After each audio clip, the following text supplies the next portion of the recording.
Yan guys, so namatayan tayo ng isang crayfish, Australian. Ay nag-change tayo, nagpanibago talaga tayo lahat ng tubig. Ayan. Naglagay tayo ng anti-chlorine.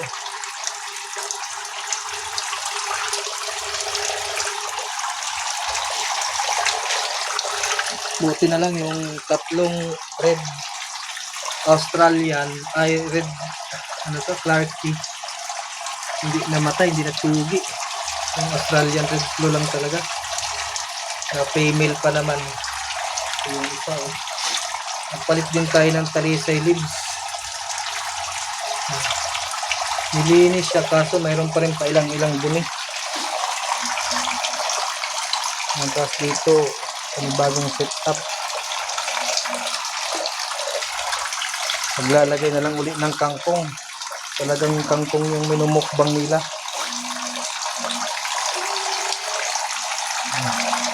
Sana makayanan.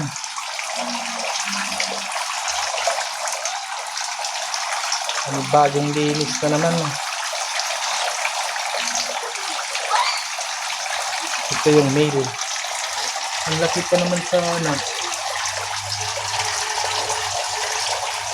sayang tuloy yung babae.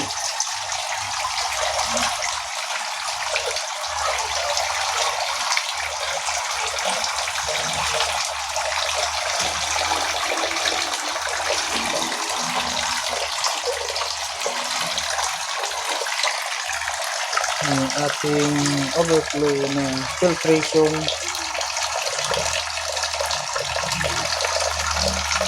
Dapat talaga weekly ang palit ang linis ba.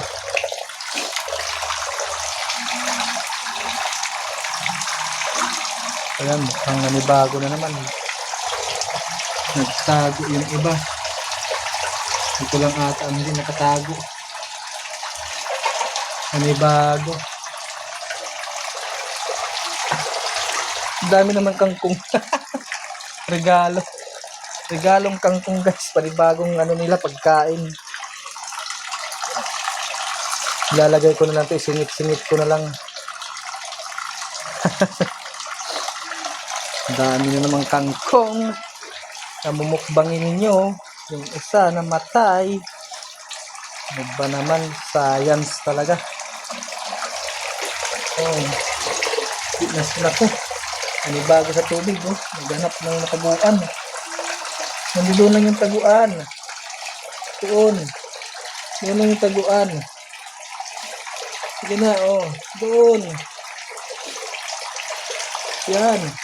Doon. Kaya maraming ginawa na akong taguan yan. Huwag ka doon sa malaki. Nako.